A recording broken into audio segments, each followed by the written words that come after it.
Hello, welcome back to Zekism. I've just got done watching the first 3 episodes of Marvel Studios' Ironheart on Disney+. They've chosen to release 3 this week and 3 next week, and that's it, series done.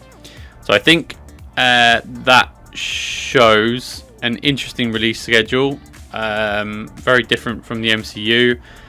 I think the only time they've done this previously has been when they're probably not too confident about the reception this series is going to get. So I don't think it's unfair to sort of make that observation. So I like to obviously start my thought videos with sort of the background to, you know, my rationale or where I come from when it comes to, you know, how we're going. This show hasn't been one I've been looking forward to be honest with you. It hasn't been one that's been on the calendar that I've particularly been sort of excited about. I find the character of Riri Williams from the comics not particularly one I find it quite annoying, to be honest with you, as I do many of the kid characters in the comics, so it takes a lot in terms of them winning me over. So that's sort of where I'm coming from. You know, sort of kid play superhero is not. I'm a nearly 40-year-old man. It's going to take a lot for me to root for that character anyway. So and I watched Black Panther: Wakanda Forever. I found the character portrayal quite annoying in that as well. So again, that's sort of, you know, that's where I'm coming from. So when they announced they were going to make a TV show from this character, I sort of, you know, it was maybe my least looked forward to project that Marvel was going to be producing. Apparently online this has been done for about 3 years. This has been done and dusted for 2, and it's been sitting on the shelf waiting for a release. And I think I can see why, having watched the first 3 episodes. I don't want to just join on the bandwagon of dislike that seems to be prevailing online, although there's some really good reviews for it which I find really perplexing, and I don't know whether I want to look into the why it's getting such positive reviews with critics and so forth, but I won't do that. For me, my overall thoughts of the first 3 episodes, so I haven't seen the whole series, but the first 3 episodes, I found it quite boring. I found it quite uninteresting. There's a lot of plot there for plot's sake. There's a lot of characters just are in the show. It sort of acts, without giving too much away for people who haven't seen it and do want to see it, which I'm sure people out there exist. It's sort of like a heist of the week sort of show.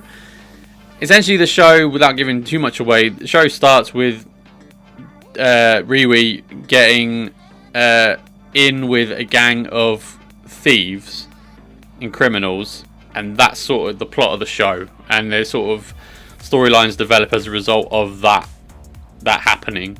And then you sort of get some things into her backstory a little bit, but not enough. In Wakanda Forever, one of the flaws with that character being introduced was she just sort of shows up and can do everything, and that's sort of how the show continues in that vein for me. The character of Riri Williams can just do everything. There's no sort of, I don't want to say origin story, but there's no sort of development of tech, or not enough for my liking, to sort of explain away what she can do and how she can do it. She just sort of can do everything, and you go, okay, you go with it a little bit and try not to be overly critical without sort of, but then, like I said, it just sort of happens, and it happened in Wakanda Forever as well. I thought we'd get more of an origin tale for Riri, but we don't really, not in the first 3 episodes anyway. I just find, like I said, the character's not very likable, and I think that's a real flaw of the show, and I guess Marvel's job at portraying her as well. Like I said, in Wakanda Forever, I found her really annoying, and that, again, that made me unexcited to see any more of that character appearing. And here we are in her solo TV show, and she's, again, really annoying. But then all of the characters in the show are quite annoying. They're very underwritten. The show's poorly written, definitely, for sure. Yeah, characters just sort of are there, and you know, it's hard to put my finger on exactly why I don't like them, but you just don't like any of the characters. They're not portrayed or shown to be endearing, or not enough for my liking.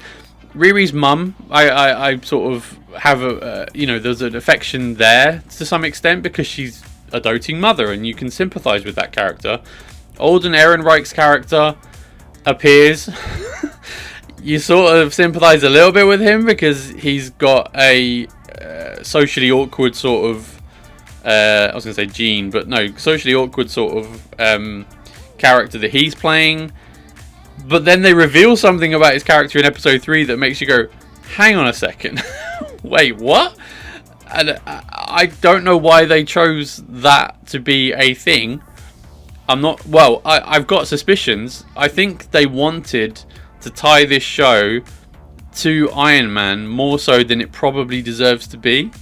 And and that, for me, I think highlights the problem with the character of Riri Williams, where it is just sort of, she's on the scene and she can do anything or everything that Tony Stark could do, and you can do that, but you've sort of got to earn it. And I thought this show would be trying to attempt to do that, to sort of piece those things together to make her more in tune or in line with sort of our perception of Tony Stark. You can't get away from the fact that Tony Stark and Robert Downey Jr.'s portrayal of that character not just changed, I don't want to say change movies because that sounds overly dramatic, but Tony Stark's character at Iron Man was a completely different character and very unlikable in the comics prior to the Iron Man film coming out in 2008.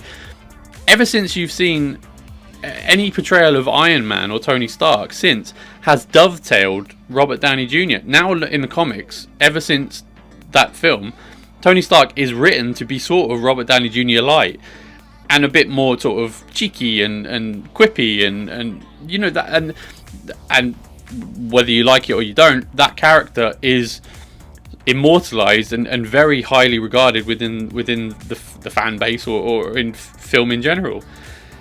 So that's the problem that I have, and I guess it goes, like I said, that reveal of in episode 3 for Alden Ehrenreich's character again highlights the sort of, the show was trying to link this show to Iron Man on Tony Stark in general, his legacy, more so than it ever deserved to be, but they ever intended it to be, and it's sort of very manufactured in that regard. I'll picture this. Imagine in Iron Man 3, instead of the little boy who he helps, but helps Tony as well when he's having his crisis. Imagine that character, that little boy, was Riri Williams. Then you've automatically got a sort of in with nowadays, you know, the older version of that character, and justifies this show's sort of existence. But I can't really understand why they decided to make this show, and I really can't understand why. Well, I have suspicions that Armor Wars was a project they were sort of gearing towards, and you can sort of see the link with what they sort of do in the show, but then they sort of don't. I'm only talking about the first 3 episodes as well. Sorry, I'm rambling a little bit. But you can see they were going with Armor Wars, but then Armor Wars has been cancelled now, and so this show has also been sitting on the shelf, I guess. And here we are releasing it with some sort of context to the character. Like I said, the character popped up in Wakanda Forever, and maybe that character is going to be in the Young Avengers. Like I said, that character is a little bit annoying and a little bit unlikable. And before I get accused of just not liking the character in general, Iman Vellani's portrayal as Ms. Marvel, again, a character I'm not particularly au fait with in the comics, and don't particularly warm to that character that much either. Again, kid characters, they're going to have an uphill battle with me. I love her portrayal, and I really like her, and I want to see more of it. Kate Bishop, again, a character I'm not particularly, cheering for. I don't want to say cheering for, but a character I didn't like the comic version of it, because again, it's aping off an existing character that existed before. But I thought the character's portrayal and the show, Hawkeye, did a really good job in making her likable, endearing her to the audience, and so you do want to see more of Kate Bishop, or at least I do. Thinking of another one. Wiccan. Wiccan in Agatha All Along. A character, again, in the comics, don't particularly like. Again, it's a kid character. I like his portrayal in the show. I want to see more of Wiccan in the MCU. I'm actually looking forward to the, hopefully, inevitable reunion between him and his mother, Wanda. You know, the faux mother relationship with Elizabeth Olsen's Scarlet Witch. I would think that has to happen. That would be certainly a moment I'm looking forward to. So it's not just hating on hate for hate's sake, if that is a phrase. If not, I'm coining it. But it's frustrating. So I'll get into some positives now. I've got my rant out of my system because I'm frustrated because I've just sat through 3 episodes and it really wasn't a pleasant watch, in my opinion. I'm sure people out there disagree. For me, it just didn't hit on any note whatsoever. In fact, it's one of the it is one of the worst MCU projects, definitely. In the first 3 episodes, maybe they can rescue it in the first the last 3 episodes, but for me, it's not good. Dominic Thorne, who plays Riri, can definitely act. I think she has demonstrated enough in these 3 episodes to say, oh, she's a good actress. And so I actually, although I don't like the portrayal of the character, I would commend her acting ability. I think she's very good as an actress. The CGI in this show is really good as well, I think, on the whole. I was watching it on a sort of 4K HD monitor, and the show looked really good. You might argue they've had it on the shelf for 3 years. Of course the CGI should be good. They've had enough time to work on it. And you'd be right to say that. So, yeah, there is that. Other than that, that's probably the only positives I can find. I really didn't like the show. I'm surprised that the positive reviews that are out there. Each to their own. And I say that a lot in terms of, you know, comments I get on my channel and stuff, but it is an each their own. For me, this didn't hit, and I think it is one of my least favorite Marvel projects. And I think it's a bad show. I think it's a poorly made show. I think it's a really ill-conceived idea. It does feel sort of, I don't want to say wasting time, but paint by numbers. So it's just sort of things happen because we need to get. I mean, the only saving grace, I guess, is they've done 6 episodes rather than try and string it out to the 8 or 9 that they've done before. And the episode lengths are a good, decent amount, 45 minutes to 50 minutes. But I felt this way with Secret Invasion. I felt this way with well, I was going to say She-Hulk. I liked She-Hulk in the first 3 to 4 episodes, and then it went off a cliff for me. And like, yeah, I think this is Echo was sort of fine. There are shows that they just seem to be making for making's sake, and this is one of them. Yeah, it's really not a great recommendation from me. If you're not keen on it, I think you could skip this one. They seem to be setting up a reveal for the last 3 episodes, which I think has been spoiled out there in terms of a potentially famous character portrayal that may come up, but honestly, that clip will probably leak online. I don't know. It's hard for me to recommend it. Anyway, thank you for listening, for watching. Dare I say, please leave me a like or subscribe or a comment in the comment section below telling me that I'm an idiot and I'm totally wrong, or that if you potentially agree with my thoughts, having watched the show as well, then cool, I'll have that discussion as well. But anyway, thank you very much for watching, listening, and I'll see you next time. Thank you. Bye-bye.